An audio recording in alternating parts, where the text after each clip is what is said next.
अस्सलाम वालेकुम नाजरीन, आमनाज़ किचन में आप सबको खुश आमदीद।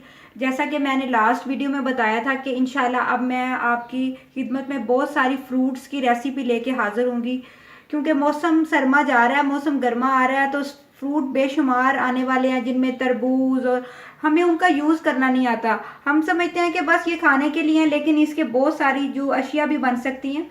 तो अब जो मौसम है उसमें स्ट्रॉबेरी बहुत आम है और लोगों को दिल करता है कि इसकी मुख्तलिफ़ चीज़ें बनाई जाएं। तो मैं अब आपको स्ट्रॉबेरी जैम बनाना सिखाऊंगी। और अमूमन हम बाज़ार से जैम ख़रीदते हैं तो उन जैम में बहुत सारे उन्होंने ऐसी अशिया डाली होती हैं जो हमारी सेहत के लिए भी अच्छी नहीं होती और वो टेस्ट में भी अच्छा नहीं आता। तो ये ऐसा जैम है जिसमें कुछ भी एक्स्ट्रा नहीं जा रहा, सिंपल जैम है। और जब आप इसको खाओगे, टेस्ट करोगे, तो बच्चों को, बड़ों को, सबको बहुत अच्छा लगेगा। तो ये जो मेरे पास स्ट्रॉबेरी थी, फ्रेश स्ट्रॉबेरी मैंने ली है, इसको मैंने अच्छी तरह वॉश किया है। इसको अच्छी तरह वॉश करना चाहिए क्योंकि इसके अंदर जो है ना थोड़ी सी मिट्टी जाती है, जिसकी वजह से वो फिर जब हम जैम बनाते हैं तो वो फिर उसमें किरकच आ जाती है। धोने के बाद ये आधा किलो थी स्ट्रॉबेरी, आधा किलो इसको मैंने छोटे छोटे क्यूब्स में काट लिया। और मेरे पास आधा किलो ही चीनी है, बराबर आपने चीनी लेनी है। और इन दोनों को मैं एक बाउल में डाल दूंगी।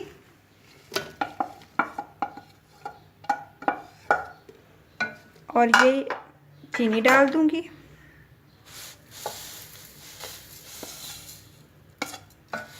इसको मैं अच्छी तरह मिक्स कर दूंगी।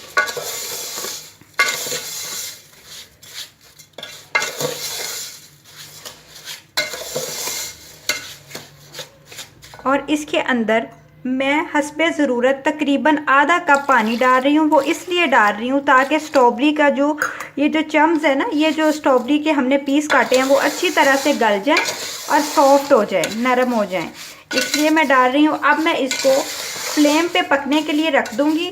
बहुत धीमी आंच पे ये पकेगी और तकरीबन 1 घंटा ये फ्लेम पे पकती रहेगी और खुद ही ये इसकी जो चीनी है वो कैरेमल हो जाएगी और स्ट्रॉबेरी जो है वो गल के इतनी नरम हो जाएगी कि ये जैम की फॉर्म में आ जाएगी।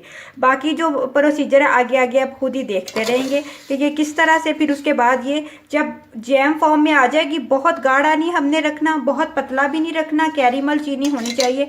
तो ये डन हो जाएगा, बिल्कुल रेडी हो जाएगा। लास्ट में मैं इसके अंदर लीमू का रस डालूंगी। जब ये बिल्कुल जैम रेडी हो जाएगा, ठंडा हो जाएगा, तो लीमू का रस हम इसलिए यूज़ करेंगे ताकि ये ख़राब ना हो। आप इसको 1 साल तक एयर टाइट जार में, किसी भी शीशे की बोतल में या किसी भी एयर टाइट डिब्बे में आप इसको रख सकते हैं। आप इसको बहुत सारी चीज़ों में यूज़ कर सकते हैं, कस्टर्ड में, पुडिंग में।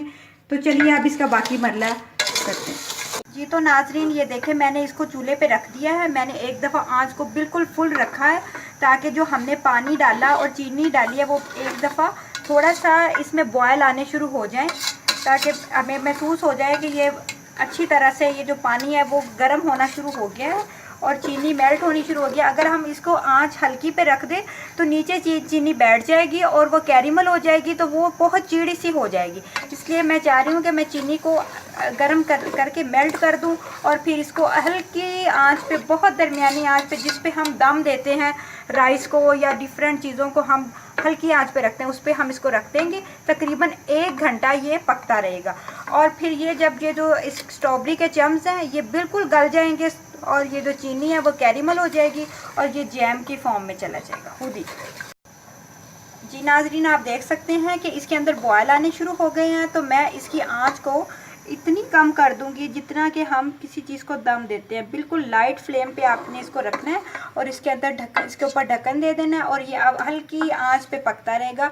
तकरीबन 1 घंटा इसको लगेगा, फिर ये बिल्कुल नरम हो जाएगा। वो भी मैं आगे आपको दिखाऊंगी जी। तो नाज़रीन आप देख सकते हैं कि ये बिल्कुल गाढ़ा हो चुका है और ये जो इसके अंदर चम्स डाले थे वो बिल्कुल नरम हो चुके हैं, क्योंकि स्ट्रॉबेरी वैसे ही नरम होती है, फ्रूट है। और आप ये देख सकते हैं कि इसका कितना खूबसूरत कलर आ रहा है। हमने इसमें कोई फूड कलर ऐड नहीं किया, किसी किस्म की कोई चीज़ ऐसी नहीं डाली जिसमें कलर आए। ये इसका अपना स्ट्रॉबेरी का कलर है और ये बिल्कुल अब तैयार होने वाला है। थोड़ा सा मैं इसकी चम्स को अच्छी तरह इसमें मिक्स करूँगी और आप देख सकते हैं कि ये कितना मतलब कि गाढ़ा है। इस तरह आपने रखना है आगे जब बनाएं। और फिर अब जब ये ठंडा हो जाएगा, बिल्कुल जब ये ठंडा हो जाएगा, तो मैं इसके अंदर नींबू का रस डालूँगी ताकि ये 1 साल के लिए इसमें किसी किस्म का कोई मतलब फ्लेवर चेंज ना हो और बिल्कुल वैसा ही रहे जैसा हमने फर्स्ट टाइम बनाया था। और कोशिश करनी है कि जब आप इसको यूज़ करें तो जो पानी वाला जो चम्मच हो वो बिल्कुल इसमें नहीं जाना चाहिए, क्योंकि फिर वो इसको ख़राब कर देगा। तो आप इसको शीशे के एयर टाइट जार में या किसी भी अच्छी सी बोतल में जिसका डिब्बा ढक्कन अच्छा बंद हो, आप इसको रख सकते हैं और यूज़ कर सकते हैं। नाज़रीन, आप देख सकते हैं कि ये मैंने इसको डन कर दिया है। ये इसकी आंच को मैंने बंद कर दिया। आप लोग देखें ये जो इसके ये बिल्कुल जैम की फॉर्म में आ चुका है। बिल्कुल वैसा ही इसमें चीड़ापन है जिस तरह जैम में। मैंने इसको बहुत ज़्यादा गाढ़ा नहीं किया क्योंकि चीनी ज़्यादा जितनी पकती है फिर कैरेमल में चेंज हो जाती है। अब ये बिल्कुल ठंडा हो चुका है। इसके अंदर हल्का हल्का सा स्ट्रॉबेरी का चम्स है। अच्छी तरह मैंने इसको मिक्स कर दिया है ताकि वो मैश हो जाए स्ट्रॉबेरी, लेकिन मैंने हल्का सा चम्स भी रखा है ताकि वो मुँह में जब जाए तो स्ट्रॉबेरी का ओरिजिनल फ्लेवर आए। अब ठंडा होने के बाद मैं इसके अंदर नींबू का रस तकरीबन 3 चम्मच है मेरे पास, ये डाल रही हूँ। ये आधा किलो जैम है। डालने के बाद इसको मैं अच्छी तरह मिक्स कर दूंगी और इसको मैं शीशे की बोतल के अंदर और उसके अंदर डाल के आपको दिखाऊंगी कि मैंने किस तरह इसको सेव करना है। जी तो नाजरीन, आप देख सकते हैं कि हमारा जो स्ट्रॉबेरी जैम है वो बिल्कुल तैयार हो चुका है। आप देख सकते हैं इसका कितना खूबसूरत कलर है। इसमें कोई फूड कलर ऐड नहीं किया हमने, सिर्फ 2 चीज़ों से हमने बनाया है, स्ट्रॉबेरी और चीनी, और लास्ट में हमने इसके अंदर लेमन जूस डाला है। तो ये ज़रूरी नहीं होता कि बहुत सारी चीज़ें हम ऐड करके। आप इसका टेक्स्चर देख सकते हैं, ये अभी और जिस तरह हम इसको फ्रिज में रखेंगे, अभी ये रूम टेम्परेचर पे पड़ा है, ये और इसका टेक्सचर गाढ़ा होगा। और जब आप इसको यूज़ करेंगे, यूज़ में लाएंगे, तो आप खुद कहेंगे कि वाह कितना टेस्टी जैम बना है। मैं तो इसको बना के बहुत यूज़ करती हूँ और घर में घर की बनाई हुई चीज़ जो होती है वो बहुत अच्छी रहती है।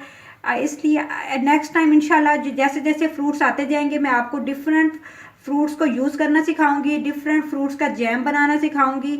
इंशाल्लाह मैं आगे आपको पीच का, मैंगो का, एप्पल का जैम बनाना सिखाऊंगी जो डिफरेंट टाइप से बनते हैं। आप इसको ज़रूर अपने घर में बनाइएगा और मेरे चैनल को सब्सक्राइब कीजिए, लाइक कीजिए, शेयर कीजिए और बेल आइकॉन का बटन प्रेस कीजिए ताकि सबसे पहले आपको वीडियो मिल सके। अल्लाह हाफिज़।